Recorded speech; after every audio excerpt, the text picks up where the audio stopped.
Greetings and thank you to all the viewers of the channel. As I promised you, on our channel we examine philosophers, scientists, and various religions to see what each of them thinks and what ideas they have. In this playlist, we are reviewing the book The God Delusion by Richard Dawkins. In the previous episode, we presented the preface of this book to you, and in this episode, we are going to present the first chapter of the book.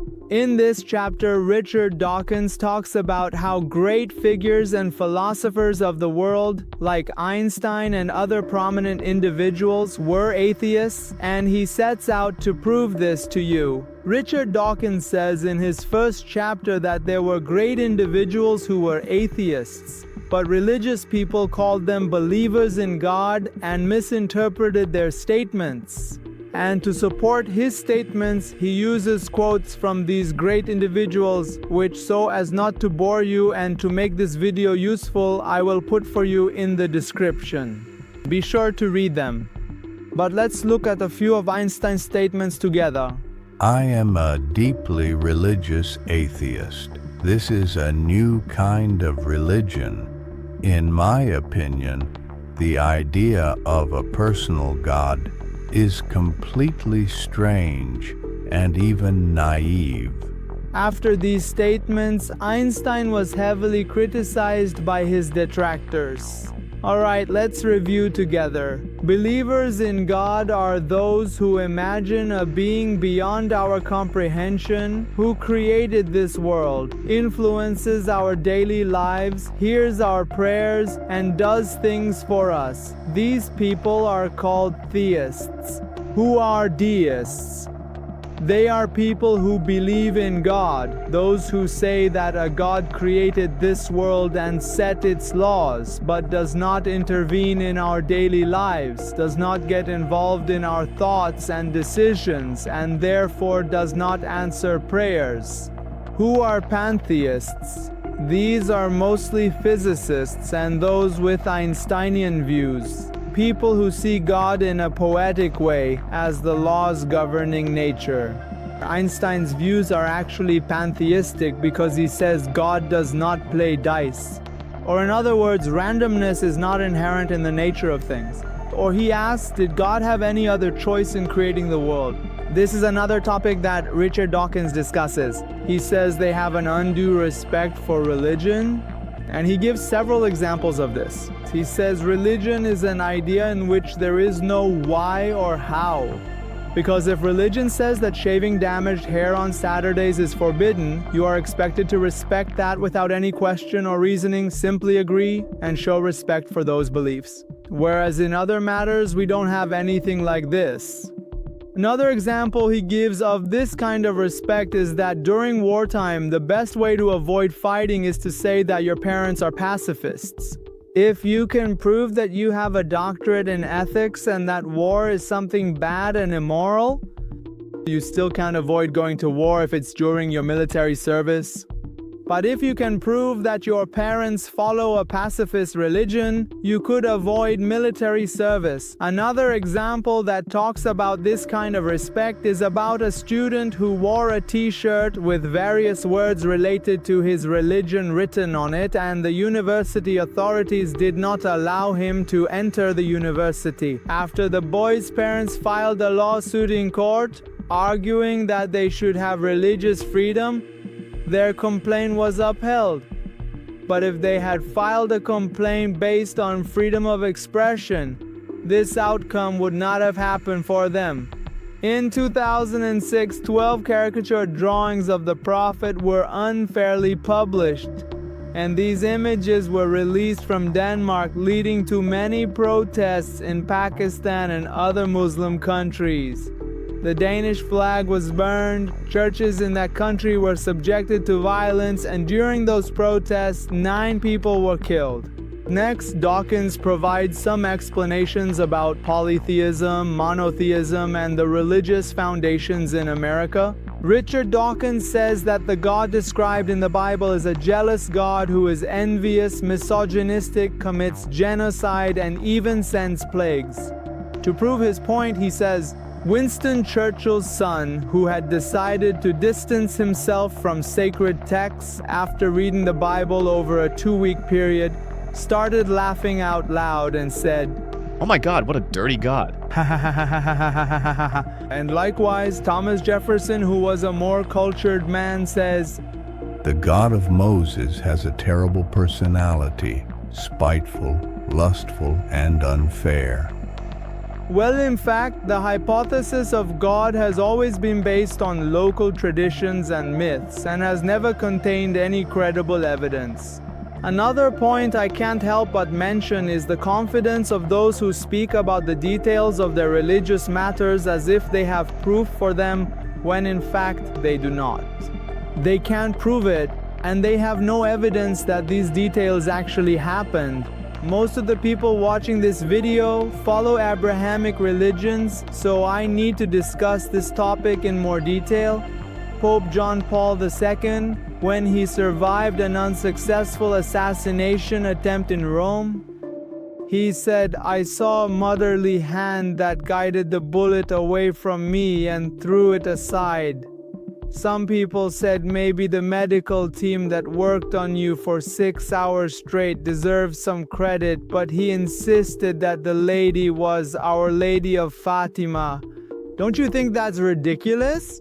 There's a very interesting story that David Mills tells in his book.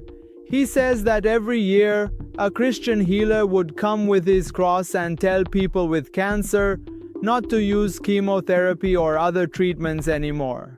And those who had diabetes were prevented from using insulin. David Mills wanted to talk peacefully with the followers of this charlatan, so he went to the police station. He asked the police to protect him when he wanted to speak with them. Then the police asked him, "Do you want to support him or are you against him?" When he told the police that he was against him, the police also confronted him and then contacted the Central Police Department. Perhaps the country's leaders would protect him, and in response they told him, "Thank you, Martik. No police meant to protect worthless infidels. I hope someone gives you a bloody and malicious beating." That day, Mills spoke with 7 or 8 police officers. Not only did none of them help, but they also stood against him. There are many such stories about atheists, and likewise in the US House of Representatives, which has 435 members, and the Senate, which has 100 members, making a total of 535 educated representatives. At least some of them must be atheists, but this is never shown. This point shows that if a candidate presents themselves as an atheist, they are essentially setting their own future on fire and committing political suicide. The God of Deism is actually one step ahead of the God that theists believe in.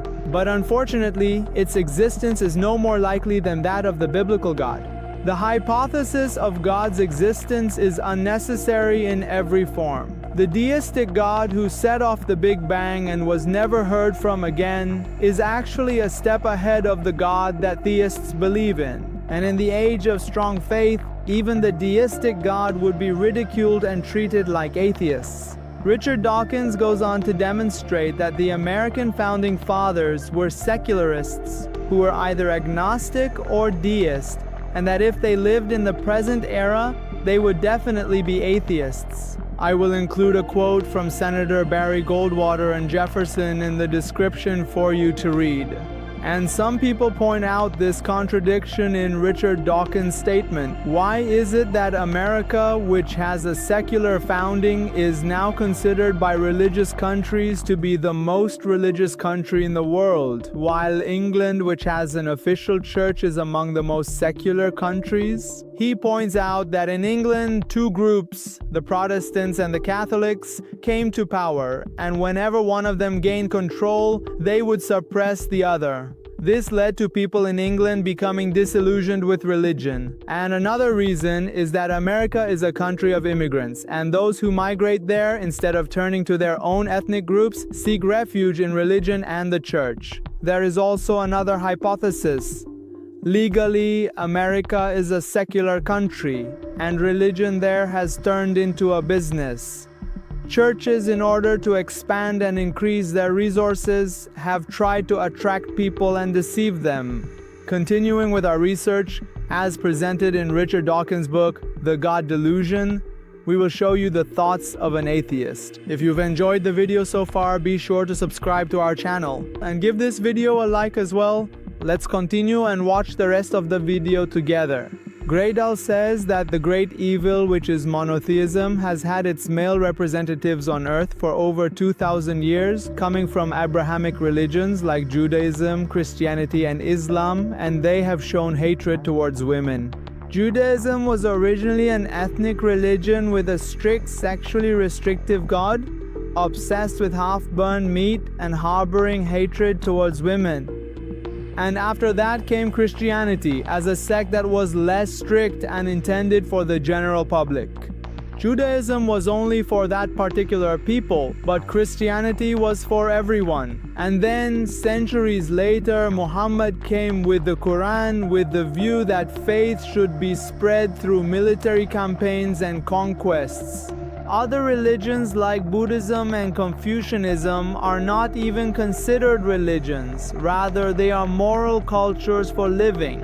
That overly pious Christ who used to preach from the pulpit in the school prayer room also had a great deal of respect for non-believers, but he reserved his insults and rants for agnostics, whom he called weak, indecisive, and wishy-washy, even though his reasons were completely wrong. There's nothing wrong with that. When we don't have enough reasons or evidence, it's perfectly fine to be agnostic for now, and maybe later we'll choose our own direction. When Carl Sagan was asked whether there is an afterlife, he firmly replied, "I don't know for now." Then he was asked again, "But what do you truly believe in your heart?" And he answered, "I don't think with my heart. It's enough to simply postpone judgment until solid evidence emerges, exactly like the issue that scientists have been dealing with for years, whether what I see as red is also what you see as red, or maybe my green is your red. Can we have a similar discussion about the existence of God and remain agnostic for now? In my view, the God hypothesis is just as practical as any other scientific hypothesis. Whether God exists or not, its existence or non-existence is currently a scientific question. Maybe there will be evidence for it in the future, if in practice no answer is found, that is, but theoretically one can provide an answer to it. If God existed and wanted to reveal himself, he could have provided decisive evidence in his favor. If we divide people into 7 groups, the first group would be the strong theists, and the 7th group would be the strong atheists.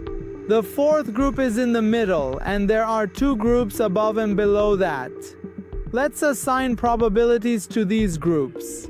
The number of people in the first group is very high, but the number of people in the 7th group who are the strong atheists and the opposite of the first group is much smaller. I myself am in the 6th group, but I am inclined to move into the 7th group. Some people think that the responsibility to disprove God lies with the skeptics, but this is completely wrong. If I say that there is a very tiny teapot, so small that even a telescope can't see it, located between Earth and Mars, wouldn't people tell me that I'm talking nonsense? And since no one can disprove it, that means I'm lying? Many people would mock me and say that what I'm saying is nonsense. Now, if this same nonsense had been taught to you in schools since childhood, mentioned in holy books, and presented to you every Sunday as a supreme truth, then nowadays, if anyone said it was nonsense, you would tell them they need treatment. But we don't want to disprove the existence of a teapot between Earth and Mars. We have to refute the Abrahamic religion, which many of the people we share this planet with hold as a firm and sincere belief. That's much harder. NOMA is actually a term used for people who can't provide scientific answers. In fact, religious individuals and theologians who have fallen short in the face of science have used the term NOMA. That is, they separated science from religion and claimed that these two have no overlap whatsoever, which is something ridiculous that Richard Dawkins began to critique in his book with various arguments. I didn't feel the need to explain this to you in more detail. Just know that NOMA is a term that says science is completely separate from religion, which no reasonable person would accept. Well, up to this point, we've examined the ideas of an atheist named Richard Dawkins in his book, The God Delusion, for you. As I promised you, on our channel we present to you ideas, philosophers, historians, and all religions and all schools of thought. If you want to find the right path, stay with us in the upcoming videos. In the next videos that we will add to this playlist, don't miss a scientific examination of prayer. If you enjoyed this video, be sure to like it. Subscribe to our channel so you don't miss our future research. Maybe your perspective on life will change.